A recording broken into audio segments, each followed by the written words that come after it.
I suppose we'll reflect back on the games over the weekend, Ciarán, and Tipperary are out, Dublin are out. What was your read of the weekend, the two games? I suppose I'd be very disrespectful if I didn't commiserate with you first. I suppose on both scores. Number one, I suppose, in losing the match, and number two, in the manner of defeat. And you know what? Shane? In a strange way, when you look at the scoreboard, as bad and all as Tipperary was, and tactically as poor as they were, it was still only 2 points. That has to be the most sickening of all. But to answer your question, look at the two games. Quarterfinals, Shane, really, I suppose they're about crossing the line and getting the result. As two games and two spectacles, I thought they were very poor. Thought the standard was very poor. For different reasons now, to be fair. I suppose the happiest team of the four, I'd say, has to be Clare.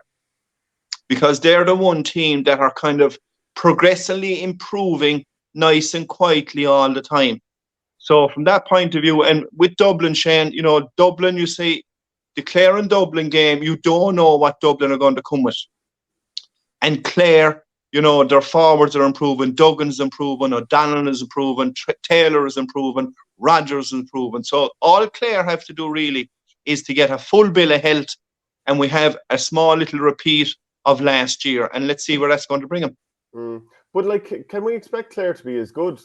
Because John Conlon, given how he seemed after the game, and different talk that he wasn't right for a while with concussion after, can he be right for a semi-final? Realistically, is Conor Cleary, even if he does appear, going to be right? So it's back to more the same problems that Lohan had in the Munster final, plus the problem he had in the All-Ireland semi-final last year. So is there a chance, Ciarán, that they could blow up again? I don't think so, because I think they've proved this year that they're not going to blow up.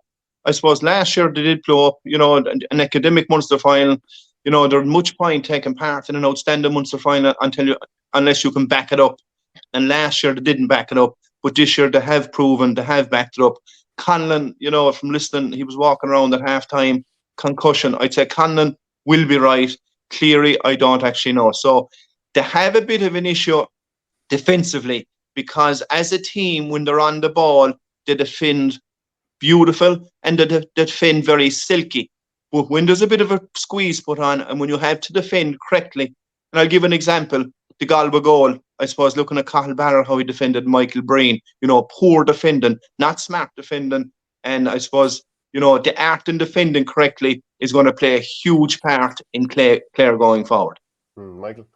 Yeah, just on Clare, Ciarán, I suppose last year they were poor in the quarter-final. People would have said that they were just getting a bit of dirty diesel out of the tank. They didn't produce anything in the All-Ireland semi-final. Would you be happier now from you're not happier because you're a Limerick man, but looking at it from a Clare point of view, shall we say, that, okay, the idea of maybe not performing in the quarter-final and, the same thing happening as last year now, are you happy that they're maybe on a better trajectory now going into a semi-final than they were last year? Oh, without a doubt, Michael, and I couldn't let this pass without congratulating you on fatherhood as well. Well done, and congratulations yourself. Thanks. Yeah, come here. Without a doubt, they're in a way better position. They're in a way better position midfield and up front. All of that kind of crop are improving all the time. The one area where Clare have to get smart really is defence. If I was a Clare hurler, or if I was Brian Lohan or Sean Tracy, I would be licking my lips waiting for this particular match to have a chance of putting the wrongs of last year right. And I actually think they're on the right road, nice and quietly, under the radar. It's funny though, they're favourites going into the All-Ireland semi-final, just like they were last year. And I don't know what it is, but they maybe seem to perform better going in as underdogs. The pressure is going to be on them now, and there's an expectation for them to deliver against Kilkenny. The one thing, and to me, Kilkenny are obviously, not even sure if they're as good as last year, but you're guaranteed that they will deliver. That's the one thing about them. They will deliver unless they're against Tippin in All-Ireland. Because we keep hammering them. That's funny. Tipper gone out of the championship. Come here. We can talk about that again. That's fairly cheap now after looking at last weekend's. Michael, come on, Ciarán. But come here.